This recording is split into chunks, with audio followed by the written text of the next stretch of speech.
discussion for today is somewhat a HR topic, and I am not a HR guy. I am a finance guy. So you guys have to contribute more to the topic, and the topic is the unwritten rules of growth. Right? And, Unwritten rules of growth. So let me brief you what it means, and then we can maybe you can share your views on this. See, there are people who have an accelerated growth in the firm, right? And they move very fast, and in a short span of time, they reach the real senior position, right?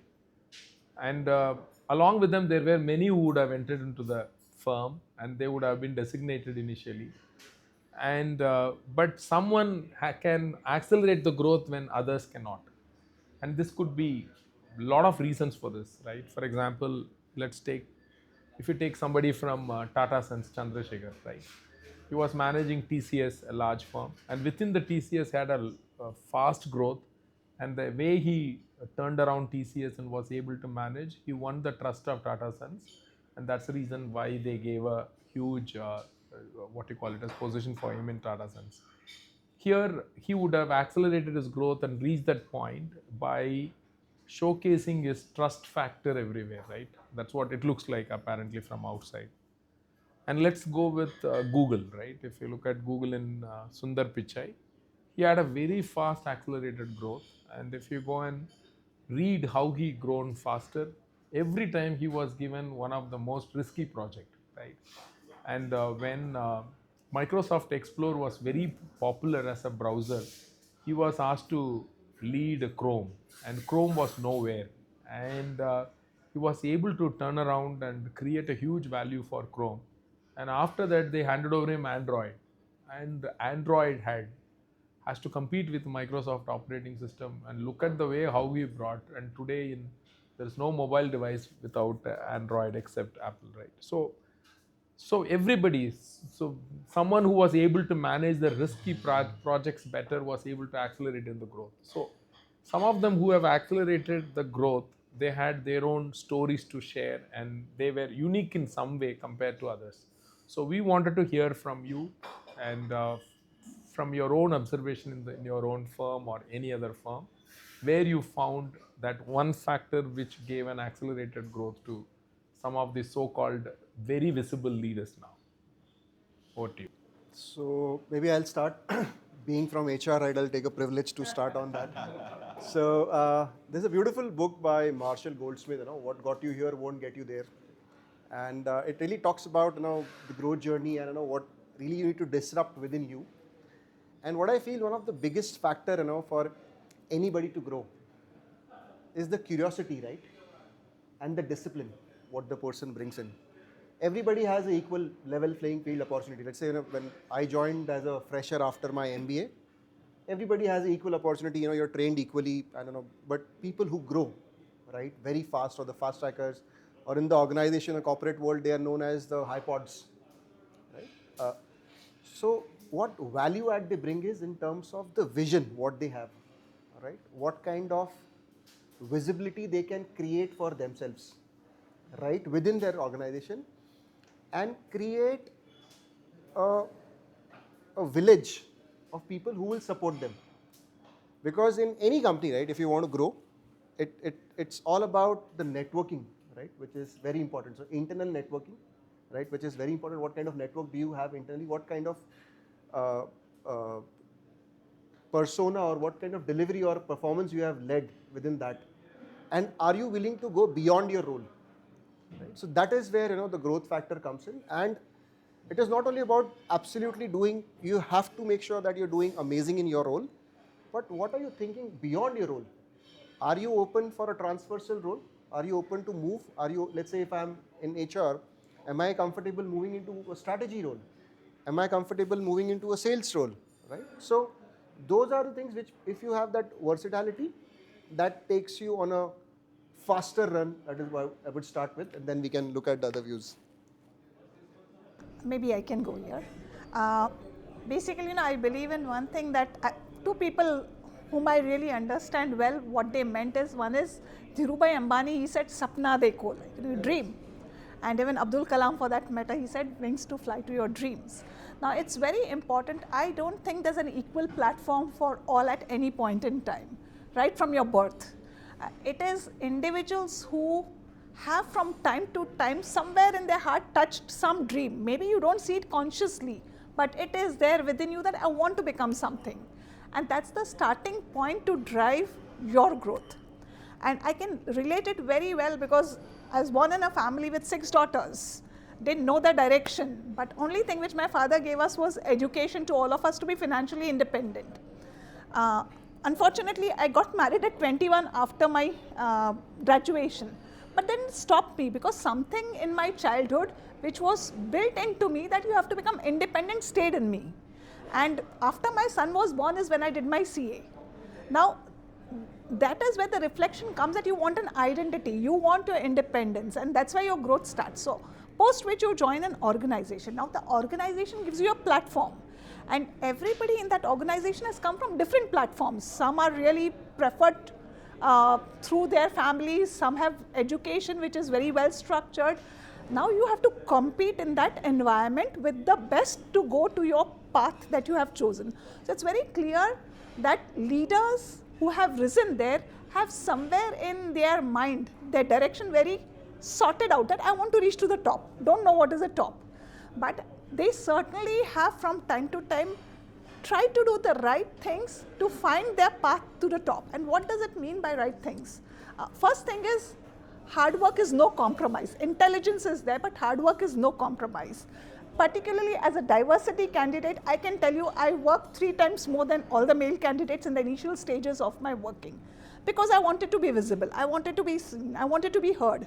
So it was very clear. Next is very important is you have to be visible. Your voice has to be heard, right or wrong.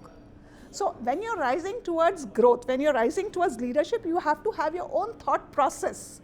You cannot be the mouthpiece of others all the time. Whether others like it or not like it, you have to be standing for your thoughts and believing in those. The next thing which I have realized is you need to have role models. You have to have sponsors to your growth. Also, I have seen you have to identify what you want. For example, I feel I'm a transformation leader. Though I am a CA, CPA, I never thought I'm an operational finance person, and I realized it very early in my career. What I like to do is to get into messy areas and sort them out with the strategic thinking, with the very systematic approach towards working, with the fighting ability, with sorting out things is what I have. And that's where I decided that my organization is not going to be where I live for long. I know there's a task, I have to go there, complete that task, leave a legacy and move on. And that led to a growth where I have been for the last 20 years CFO, CIO in multiple organizations, leaving a mark out there. So I think you have to identify where you want to go, how you want to go, who are going to be your sponsors, learn along the way. Because the environment is changing, people are changing, generations are changing. So what worked 30 years back might not work today. So you have to be adapting to the environment. So all of these is what is sort of building up leadership to the levels that you rise up. Yeah, please. You were about to say something. No.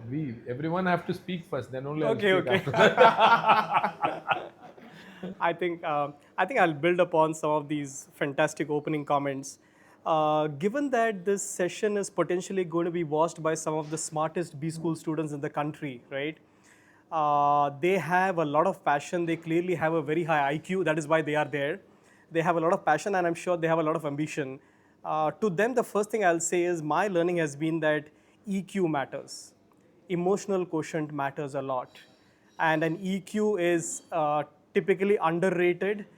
I would probably even say something slightly controversial, which is that I have not always seen the smartest person in the room or the smartest person in the batch go right to the top, right? EQ and the way you handle situations matters a lot in the corporate world, and it sometimes is agnostic to how smart you are. I keep, relationships matter. Relationships matter in every organization. And increasingly, all of us recognize that we work in very complex, globally matrixed organizations.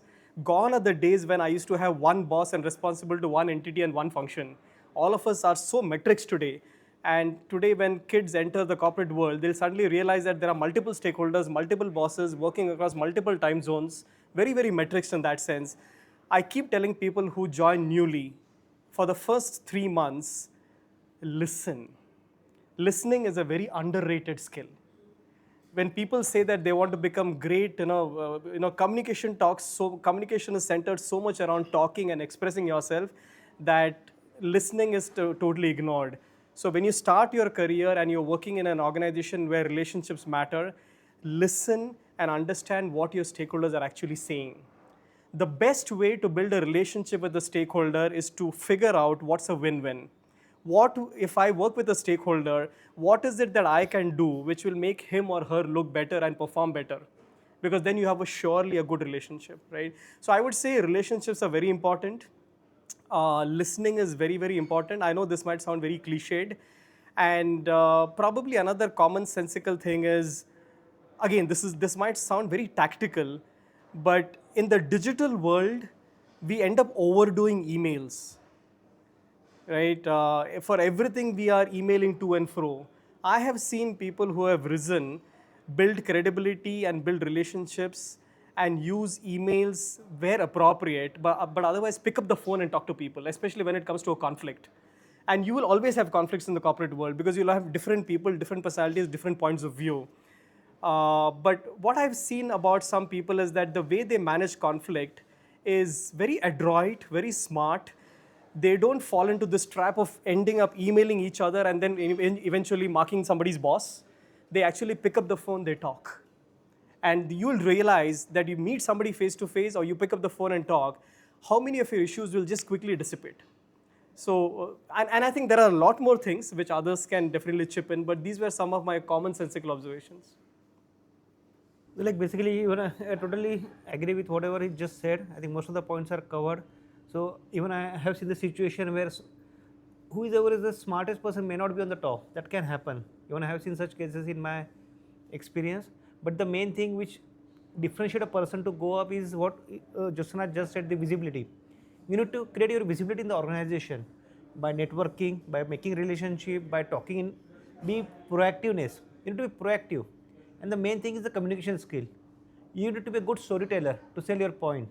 So I think if you follow these 2-3 points, increase your visibility, good storyteller, communication, proactiveness, it helps you to grow in the organization.